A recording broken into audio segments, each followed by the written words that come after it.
Well, as Omicron, the wave eases and consumers return to shops, business conditions are understandably strengthening.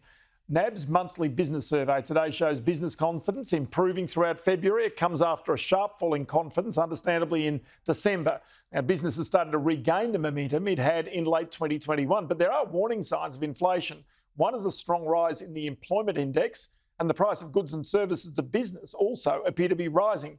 Well, business conditions are better in all states except Tasmania and WA, where the planned border reopening was postponed. Let's bring in here the National Australia Bank's chief economist, Alan Oster in Melbourne. Alan, always good to have a chat to you. So, the point about this is that so long as these borders stay open, with the amount of money that consumers have got, the fact that their house prices have gone up, things will recover very, very quickly.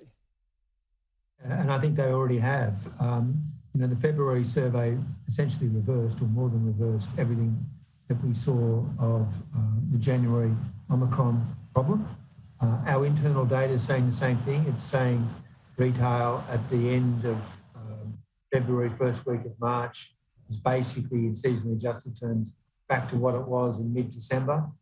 And so now you have to be careful because there's a lot of uncertainty out there, and the survey actually came out of the field the same day as the Russians went in, and it doesn't count the floods. But you do have to be a bit careful. I don't think necessarily things will fall off the rails super quickly as a result of all this. Australia's a net exporter of energy, and so in the energy sector, they're going to look really good. Wheat is going to look really good. The main negative, obviously, is petrol. And as a rough rule of thumb, 10 cents a litre takes about 0.1 off GDP. So if we're talking 30, 40 cents increases, it might take 0.3, 0.4 off GDP over a 12-month period. So, but consumers are doing feeling pretty happy. The employment market is improving a lot. So we think it'll be somewhere south of 4% very soon, and around 3.5% for unemployment by the middle of the year. And the other thing which you mentioned was in the survey, purchase costs stayed really high, and we're starting to see it showing through generally in retail. I was going to ask you about that because I note today that you've brought forward your forecast for the first interest rate move by the Reserve Bank to August. So that again says that you're seeing in this survey some of the inflationary pressures are starting to build, and inevitably they will not be able to ignore.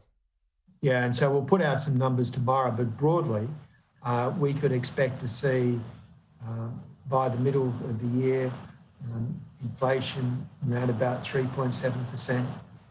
If you've got that combination with unemployment around 3.5%, you'd have to think the Reserve Bank might start thinking about, do you still need cash rates at 0.1? Now, a lot of uncertainty about what's happening in Russia.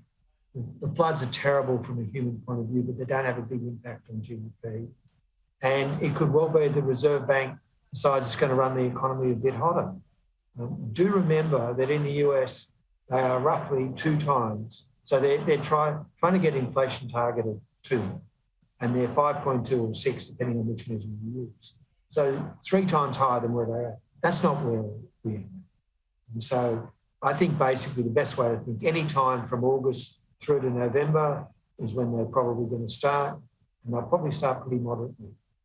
So going back to businesses, right now they're facing rising fuel prices, rising wages, rising input costs. So, though if they can raise their prices, which it shows that many businesses have been able to, they're absolutely fine. But if they can't, because of competitive reasons, then they're kind of going to be a bit stuck in terms of profit growth, in terms of really, even maybe their own viability in the worst of cases. Yeah, I think that's right. The benefit, however, for them is that more people will have a job, and therefore families will still buy it. What we've seen so far is big increases in purchase costs, but only in some sectors. So they typically are manufacturing, construction, wholesale. But if you're looking at personal recreational services, which is a third of the economy, not much is basically the honest answer. So I think the issue will be, will it spread, and how quickly will it spread? And I think it'll take a while to get into wages. So the Reserve Bank can sit back and say, okay, we've got more time. So it's not, if you're behind the curve, as economists talk about. In other words, if the central bank in an economy is basically needs to get rates up, because they really do need to do that, 3 times the target sort of thing. So that's it's Europe, that's New Zealand.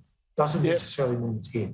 And I've got to jump in there as well. Alan Auster, Chief Economist of the National Australia Bank, thank you so much for your time. Appreciate it as always.